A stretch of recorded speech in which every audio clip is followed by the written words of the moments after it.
I want to kick things off. First of all, thanks so much for the team at Stifel, both Brad and Parker, but really the whole banking team for supporting our effort here. For those of you who haven't met me at another event, my name is Charlie O'Donnell and I run Next NYC. We are a community and events organization based in New York, but obviously we've got a mix of folks now that we're doing this virtually, supporting startups in the tech ecosystem here. And just a note, and you guys can fill in anything that I've left out. Stifel is really a kind of much broader financial institution than just having banking services to offer to startups and growth companies. There's a research organization. There's sort of a lot more going on here. And when we first talked to the folks at Stifel, I honed in on the fact that you guys had this research effort and a lot of in-house experts in areas that entrepreneurs were building. And while you aren't necessarily venture capital and startup experts, my interest in this call was that you guys cover the promised land.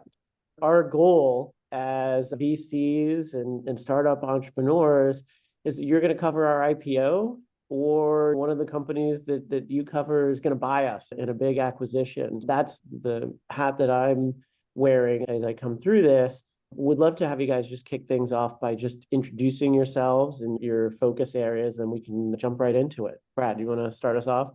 Sure. And Charlie, thanks very much for hosting us. It's great to meet and to be able to do this.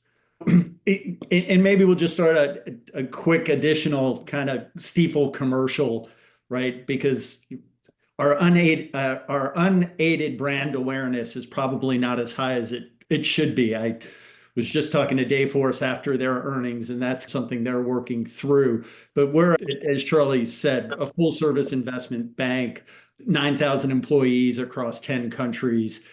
For those of you who have not heard of us historically, think of us as a bit smaller, not that meaningfully smaller, Raymond James, companies of that ilk. So you're strong in the mid-market.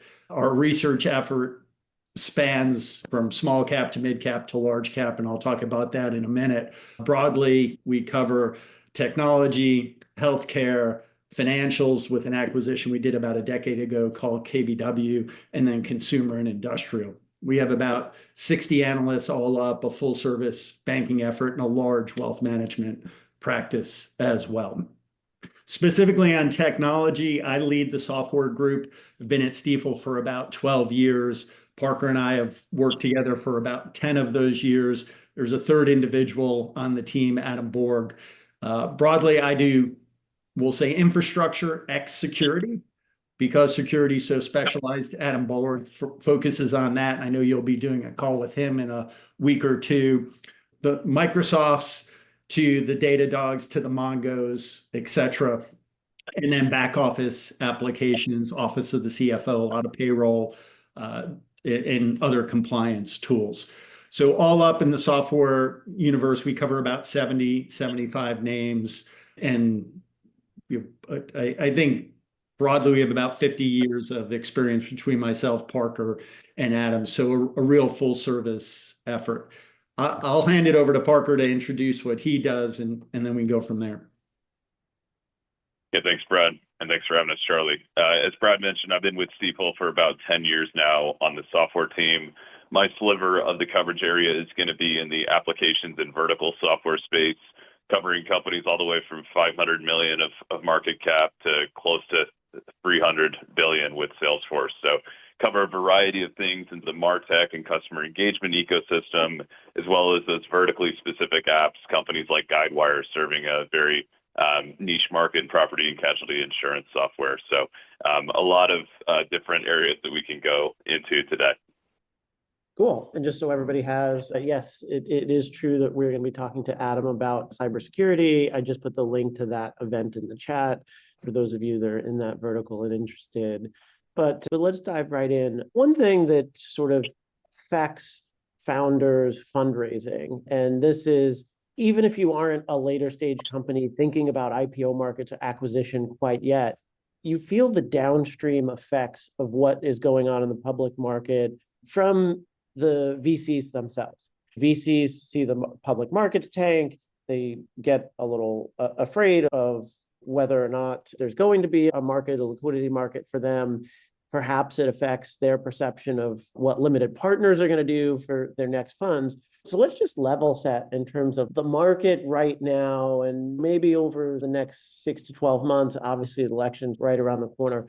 But what's your state on the sort of sentiment of the market in general and in the near term so that founders can say, okay, what are the biggest factors impacting the public market right now? And do I need to be worried or optimistic that in terms of what the VCs that I'm about to pitch to are seeing out in the public markets and may see over the course of the next year? Sure. So look, on that front, Shirley, you don't need us to tell you, or everyone on the call here, the last 2 years have obviously been driven by AI, right? And the impact that AI will have on existing software models broadly, especially seat-based models. But I would say even more importantly, much, and look, I have the gray hair to prove it. I was around for the internet, and the emergence of the internet. And very similar to the late 90s, the first step has to be the construction of the house, right? And the infrastructure build out. So for tech investors broadly, the path of least resistance has been owning hardware, right? So for 20 years covering software, I didn't have to pay attention to hardware, right? The hardware was commoditized. You knew each 2 years you were going to get cheaper and better. And then, unfortunately, 2 years ago, that changed in some respects, and obviously very fortunate in other respects. So now we have a hardware-enabled software stack that we're working through.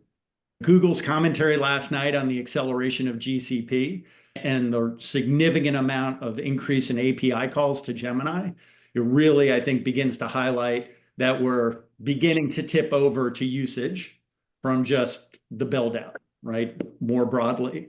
NVIDIA, I think, is down a little bit today on moderating CapEx expectations. So I think all up, where the software market is today, investors are trying to parse the winners and the losers and what's AI actually do over time. And it's super early. And I'll let Parker in a minute talk to some of the recent work he's done with Salesforce and agents on that front. But I think people are increasingly comfortable that the incumbents, unlike the last transitional shift from on-prem to SaaS, where that model was extremely disruptive to the economics, right? Because you had to make upfront investments in your own data centers and you could only sell on a subscription basis. There was no upfront rev rec. So legacy was really slow. And to go to common, Tom Siebel said Salesforce would never, ever scale. And I think about 12 years ago, Larry Ellison said the cloud was a fashion statement, right? So this go round, though, no one's dragged their feet. And to some extent, the incumbents have some near-term advantages. I call it the 3Ds: dollars, data, and distribution, right? So they have the money to invest. They have the data sets with which to train models. And of course, they have the customer set. I don't think that means that they're going to suck all the oxygen out of the room. I'm actually super excited to see the level of innovation that comes from net new. And the last thing on that point, I don't think the public market valuations impact VCs' willingness to trip all over themselves to get the next significant investment, knowing that 90% of it probably gets burnt up, right? We had an event back at the end of August, and Matthew Prince from Cloudflare was there, and he goes, I think 90% of all AI investment will be a zero. But that other 10%, much like the internet, leaves you with Google and Amazon and Facebook. So we'll see what happens. Parker, let me stop there and give you a minute to talk about some of what you're doing on the agent front. Yeah, no, I think just building on Brad's point, with the public launch of ChatGPT 2 years ago, it really set in motion the public market investors' debate around who was going to be a winner and loser. You had a lot of companies talking around AI for a lot of times. Think about the customer service space with virtual agents and chatbots, et cetera. Not that these companies were caught off guard. I think it just really became a question of when we were going to see either a benefit or a deterioration to the seat-based model. With these last couple conferences here and our coverage being Dreamforce from Salesforce and with HubSpot inbound, you saw each of those companies make a major leap forward in our mind with the launch of their respective agent platforms. And I think that the question about what the future state of these businesses would look like is closer to being answered than it has been at any point in the last 2 years. Just to plug what Brad was mentioning there, we did some work this week on Agentforce and the push and pull of what AI could mean to a seat-based service model in the future. And I think our key takeaway is that even at significantly reduced price of what Salesforce is talking about selling agents for, you could see a big benefit to these models longer term. I think the human limitations of labor can start to be eliminated in some fashion. And so the larger players, the ones that are sitting on those data troves, like Reback mentioned, Brad mentioned, Salesforce, ServiceNow, Microsoft, et cetera, we think they're going to be extremely well positioned here. And sentiment has taken a bit of a step up from where it was earlier this year as more and more of these solutions start to become real. And you hear companies like ServiceNow talking about how this is actually manifesting in their model. So I feel like we're in a bit better position than we were maybe starting 24 from an AI perspective, which again is top of mind for every investor we speak with. So there's a few things that I'll pull out of that. One is, if I'm a holder of public market securities, I might be feeling pretty good about the position of some of these larger cap companies to take advantage of this next wave versus being disrupted out of it. But there's a couple of things that you brought up over and above the sort of 3Ds and the moat around that make me feel that it shrinks the opportunity for up and coming startups. First of all, the speed of this. If you're saying, okay, 2 years after the release of ChatGPT, these public companies seem to be well positioned. Even if I was going to attempt to disrupt any of them, it's really hard to build a startup in just 2 years' time, right? So if I had literally started the day that some of this stuff came out and said, yeah, like I'm going to try and beat the incumbents to a particular set of functions and all that sort of stuff, I wonder if I've run out of time, or because they're moving a lot faster than they did in previous iterations. The other thing that you mentioned, this per seat thing, and in particular, AI's effect on labor. One of the things that we saw in the startup market is anybody who was selling on a per seat basis really took a hit when the market came down because there were a ton of corporate layoffs, right? And so if you were running product management tools or anything else like that, you may not have lost any customers, but your customers actually just lost bodies. And so your revenue came down. With the advent of AI and agents, I wonder if those seats are coming back, or whether if AI enables a bigger company to do more with less. I'm not sure I would want to be in a per seat kind of business model when AI is eating up the seats. Would you agree with that? Parker, you want me to start and then? Yeah, go ahead. So look, I think most of everything you said there is fairly accurate. So the opportunity for the startup is to come with a completely different business model, right? Instead of per seat, you can be very disruptive, right? And you get that 10x, that order of magnitude acceleration in efficiency or usage, right? That you typically need in any startup environment to get some breathing room. On the per seat side, I don't think the seats are coming back. I don't think it was all just layoffs, candidly, right? Because the overall employment rate or unemployment rate remains pretty low. I think what happened was in late 21 or all of 21, when ServiceNow or Salesforce or Workday went in and renewed a contract, they over provisioned their customers. right? So they sold way more. In essence, they created inventory, right? And now upon renewal, people are saying, I didn't grow as fast, so I don't need that going forward. Lastly on this, and then I'll turn it over to Parker. What we've heard thus far with AI productivity gains, for instance, I was talking to the CISO of a large payroll company, Legacy, and they have rolled out their own internally tuned LLM functionality for their service desk people. A PEO, you call in as a startup, hey, I'm going to hire people here or lay people off here. What do I need to be aware of? They're seeing a 50 increase percentage-wise in productivity of their service desk around that. I asked him if that's going to lead to mass layoffs, and he said no, because we don't want to get caught flat-footed ever being behind, but we're not going to backfill on attrition like we used to. So I think this will hopefully help to continue to control inflation, wage inflation out there.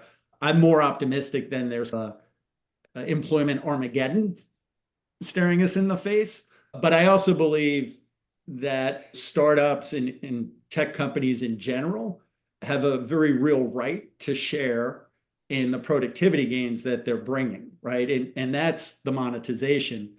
And I think for many, if I was starting anew, I would start on much more of a consumption-based application model, much like we've seen with the hyperscalers and then Mongo with Atlas and of course Datadog, right? The companies that embraced consumption on the infrastructure layer much earlier on.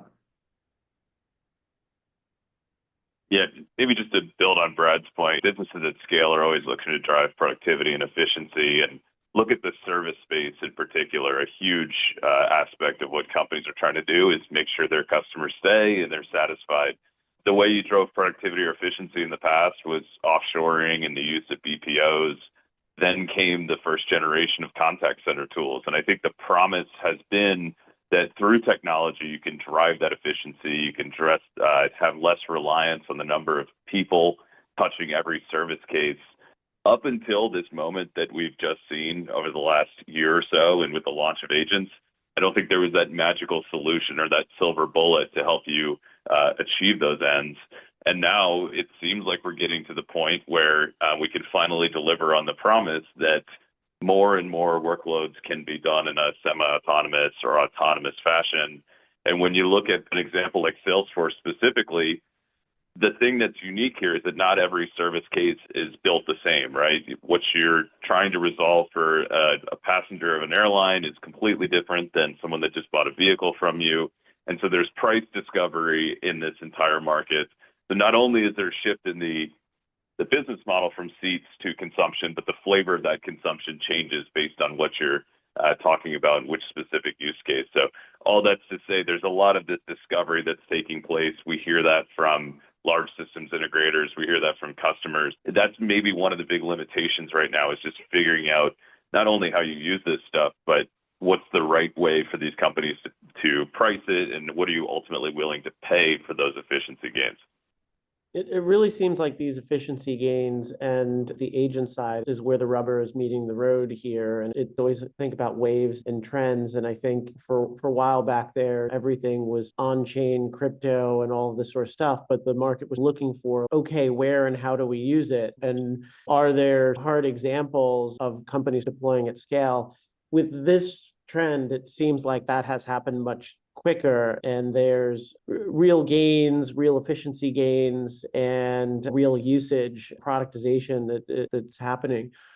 One question I would have here is, it seems like a lot of the stuff is being developed internally, and I'm curious if you're a larger company but not a sales force, what is the appetite for buy versus build? And I guess I'll put that in 3 categories, right? Because there's buy off the shelf, acquire, and like actually owning the stack, and then build.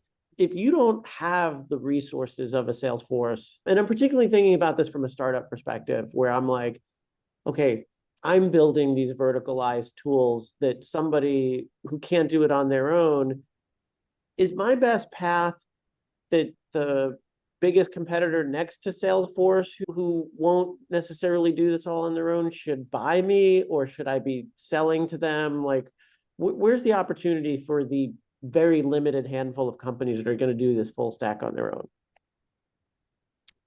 Look, I think the history of software demonstrates almost since the beginning of time that the incumbent is always looking to buy interesting innovation. Because even if you're, look, Salesforce, we can use them, or Microsoft's a different beast for a bunch of reasons, but Salesforce very specifically, they're now operating within a profitability envelope that they never had to operate in before. So the reality is their ability to invest both from an R&D standpoint and a go-to-market standpoint across a whole host of net new initiatives where there's limited understanding of what the economics are is much, much smaller today than it was 5 years ago. And the reality is that's not just Salesforce. ServiceNow has made profitability commitments. Adobe has made into it, right? So the easiest way to circumvent that is to do acquisition-driven R&D, right? Because yes, there's a little dilution that shows up when you buy a subscale asset, but if you have any level of operational prowess, you rationalize those assets pretty quickly. So I think the reality is if you're building interesting innovation, you will have a good outcome, right? To your point, either you'll get to 250 million of ARR and have the potential ability to go public if you so choose, or on the path from 2.5 million of ARR to 250 million, you might decide to sell. But that obviously is a whole host of different sort of competing factors that go into that. But I don't think the appetite for acquisition slows at all. And the reality is, we didn't talk about this earlier, the pace of innovation, even for startups, will continue to accelerate because coding tools make it that much more easy, right, to get code out the door. And the openness of these foundational LLMs is such that the access to that level of technology is nothing like we've ever seen. That's why I said what I said earlier. The excitement of what we'll see over the next few years will be fascinating, if not just amazing. You broke the seal on IPOs, so I'll follow up with that because that's what we're all looking for. Klaviyo came out last year. There really hasn't been a ton movement yet there. There's only been a handful of enterprise-y sort of SaaS IPOs, and I don't know how many companies realistically are in waiting. But what do you think, sort of two questions, what do you think is the market's appetite? What does the company need to look like to have a decent IPO and then in kind of the next year or two? And then also, I was a little surprised even that you got right into the AI stuff just from the very beginning of this conversation. The same way that people complain that AI is the only thing that VCs care about, is that also, is the public market the same way? Is my only chance breaking through on a sort of software IPO through the lens of what my AI strategy is, or are there still opportunities for sort of other types of companies? I'll take the second part, Parker, since you're working on an IPO now, right? We won't name what, but you can maybe talk to some of the dynamics of that business broadly, right? And so on that, Charlie, the second part of the question, I think full stop, right? Everyone thinks, in the fact that the hyperscalers plus Facebook are spending $200 billion of annual CapEx on AI, tells you that this is an infinite type of moonshot opportunity to them, right? And public investors for IPOs only care about growth, right? Full stop. I know if you're VC funded and you're potentially running out of runway, profitability matters and your burn matters. But in the public market, and we have the analysis on line of best fit around rule of 40, growth is valued at 2 times the rate that profitability is. And everyone sees AI as the path forward to growth. So I think the short answer is yes, it has to be AI all the time. Yeah, there's simply a dearth. Yeah, there's a dearth of companies growing in the 20% plus range because of the macro, because of the focus on efficiencies in recent years. So I think the scarcity value of having a higher growth characteristic right now is very high. The thing I would add is if it's not going to be AI driven, it's domain expertise and doing something particularly well in either an underserved or underappreciated aspect of the economy. V falls into this category quite a bit. Now, businesses tend to eventually migrate up to enterprise, but there's a whole host of businesses out there that are looking for easy to use solutions where that particular software company has centered in on their problems and does it a lot more effectively than any of the horizontal platforms that you could find out there. So I'd say, at least from where I sit as a vertical software analyst, there's still quite a premium on doing things particularly well for a subcategory of the economy. And I want to make sure I make time for audience questions too, but I also want to ask about just the relationship with professionals such as yourselves and up and coming tech companies, in particular when it comes to smaller cap IPOs and all of that sort of stuff.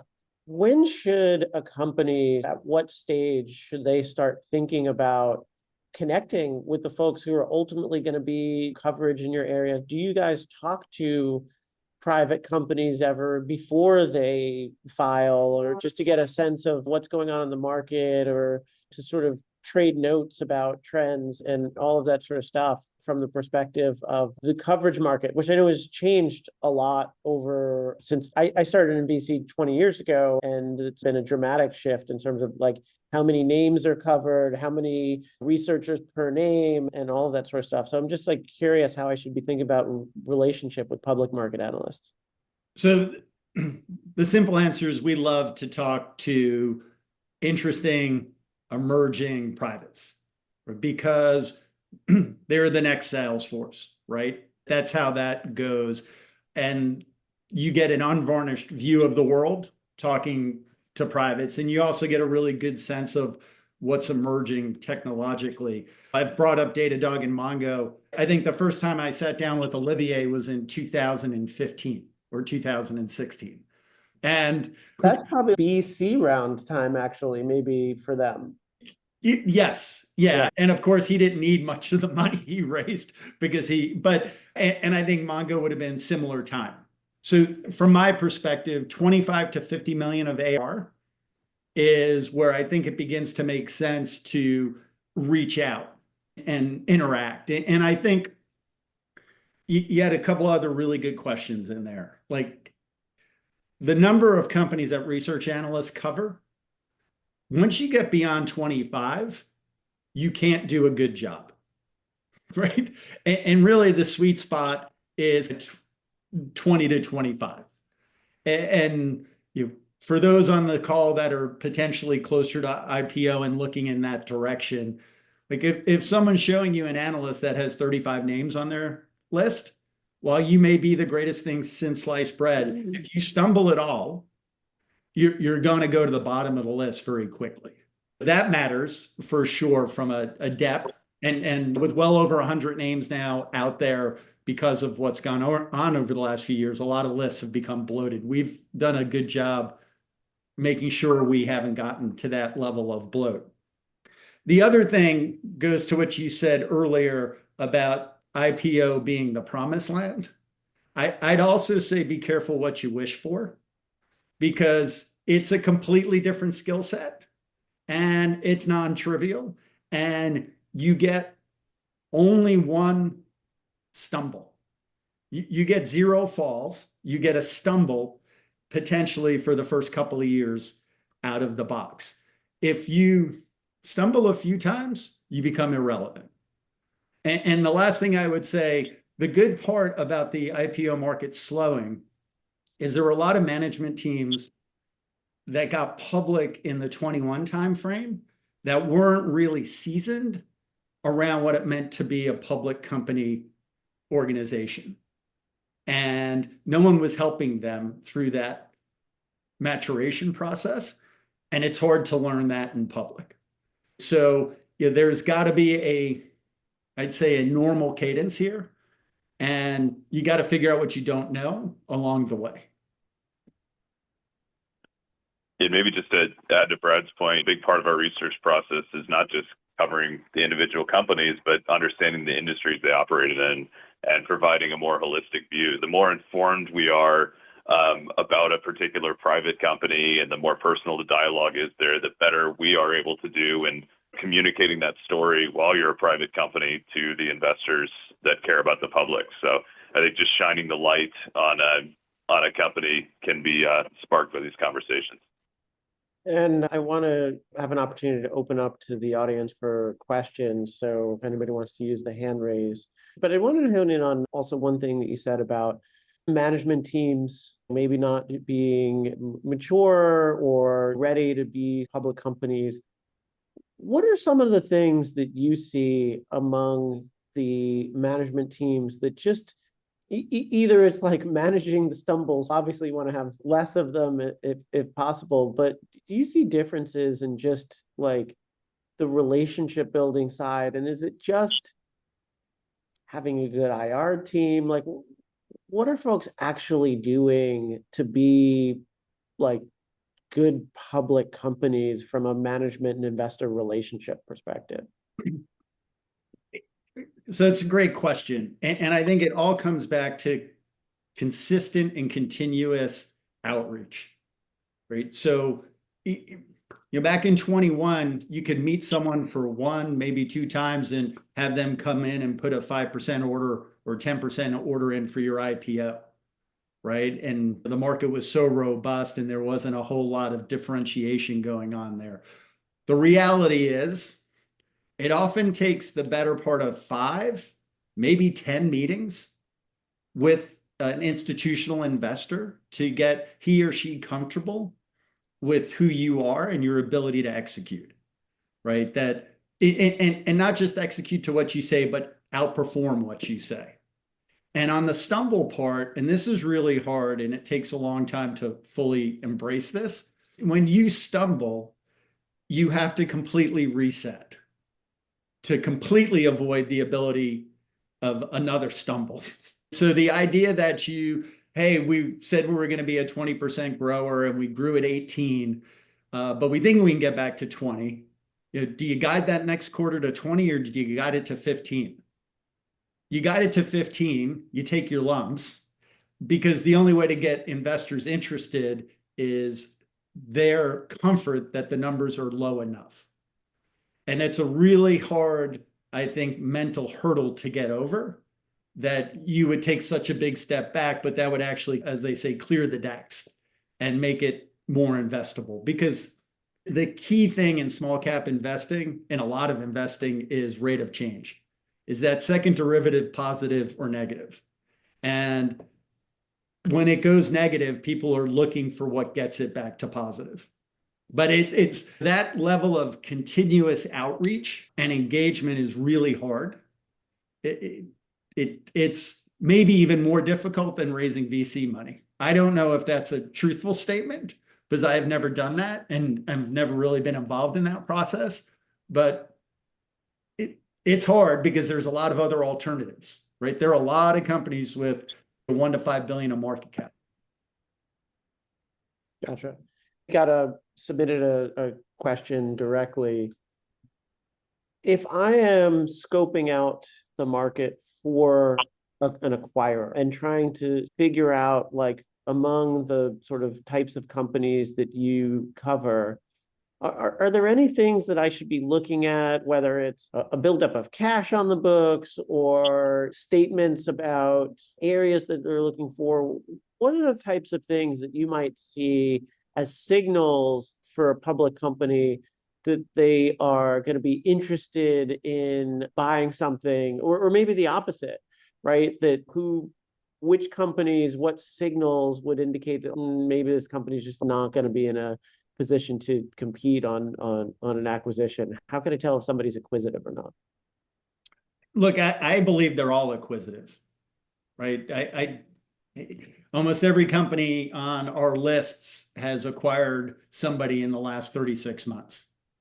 Now, the types of deals they do, like I mentioned before, Microsoft's going to do teeny tiny acqui-hires or $50 billion transactions, right? They're not interested in $5 billion transactions, right? Even Salesforce is back in the game. Now, ServiceNow isn't really acquisitive, but everyone's interested in doing acqui-hires. And if you're a slightly larger... And by the way, just when you say acqui-hires, like it's all relative, right? Because maybe to a public company spending like 50 or less, what are, other than just a VC getting their money back and hiring a team of 5, what do you consider to be an easier acquisition in the acqui-hire range? I would say sub 25 million of ARR, right? Okay. It's probably there because if you run that forward, even if you put a 10 multiple on that, it's 250. If you put a 15 multiple on that, it's 375 or 400. And for most, you can easily absorb that. So I think the reality is if you run a process as a private, and if you're VC funded, you're highly likely going to run a process. There are going to be multiple bidders at the table. The second part of the question is a lot harder to answer. Like who's willing to pay the premium multiple? That varies greatly, timing, company, etc. One point you made about companies being bought in the sort of 250 and below range. I've made the suggestion to a lot of companies that there are probably too many companies that keep taking venture money.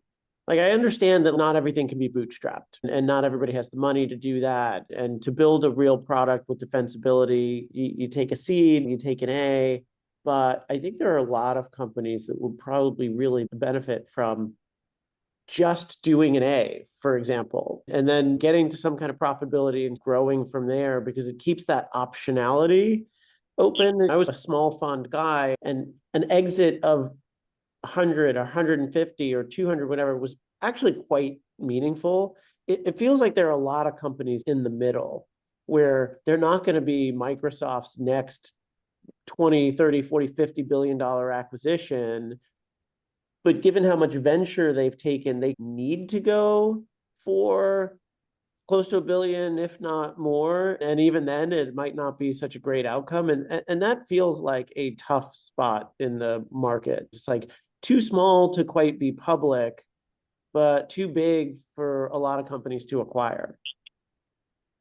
For sure. And we've seen, to extend on that, there's a whole host of these, let's call it $1 to $5 billion Series C Ds out there that, like Parker said before, maybe they're not growing at 20 anymore.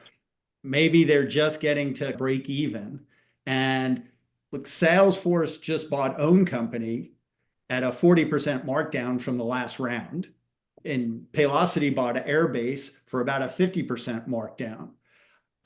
I hate to say it, but there's probably still a lot of relatively unrealistic marks from 21 and 22 out there. And I was talking to the CFO at Datadog not too long ago, and I asked him, hey, are things beginning to open up? Is the bid-ask spread coming together? And he said, not really, because a lot of people, right, over the last 18 months have done the hard work to get to cash flow neutral. They have a ton of cash on their balance sheet and are saying, do we want to sell it a 50% markdown? Or will we give it a go for another 2 years and see what happens? So to your point, instead of over raising, it behooves you to be a bit slower potentially. There's also just the human decision making of like loss aversion. If I can just kick the can down the road and hope to get back to growth over the next 2 or 3 years versus taking that 50% off the last round now, most people are going to keep at it, which I think there's probably some human capital degradation that happens there because the team that is with you now, if you're just going sideways and your cash is going down over the next 2 years, they're not going to hang around forever because there's somebody else who's got higher growth or what have you. And then maybe you don't stay at cash flow break even because your team gets 10 or 20% worse every year or what have you. Cool. Well, listen, this has been super enlightening. The definitely provides. I feel like I feel like it's an optimistic tone, but at the same time, I I think a lot of the startups have a tougher competition among the bigger players. I think that the bigger players seem much more well positioned compared to previous waves of disruption. And it was very easy to be like, oh, these bigger guys, they're old and slow and whatever. And that's not necessarily the case anymore. So I think folks have their work cut out for them. And oh, I got a question before I go. Cool. Oh, actually, Tessa, thank you for jumping in. One last question before we go. Are there any particular industries or verticals you're seeing as being like particularly of interest right now from the public markets, either from acquisition or liquidity within the enterprise SaaS category that you think have some momentum to them? Parker, why don't you take that since you spent a lot of time in vertical SaaS? Yeah, I'd say from the public markets perspective, systems of record, I'll call it, for very large industries, whether it be banking with the regional and community banks, with Q2, Guidewire in the property and casualty insurance space. I think investors have flocked to those types of businesses, which serve a critical purpose for very large organizations that have very stable budgets. So investors have over allocated towards those areas where maybe you can weather the storm of the AI disruption we're talking about here. Maybe you can weather the storm of the macro a little bit more effectively. And you've seen those stocks on very nice runs over the last year and a half. So I would point to, again, more of the vertical stuff in my space that's catching the premium and the interest from the investor side. Brad? I know, I would definitely agree with that. Awesome. Appreciate the question. I appreciate the time that you guys have spent with us, and we'll definitely keep an eye out for your research, and great to have the relationship. So thanks so much, guys. And just real quickly, Charlie, if anyone wants to reach out directly, Parker can be reached at lanep@stifel.com, and I can be reached at rebackb@stifel.com. And of course, we're both on LinkedIn, but we truly meant what we said before. We're always looking to talk to interesting high growth startups. Okay, cool. Thanks a lot, guys, and have a great day.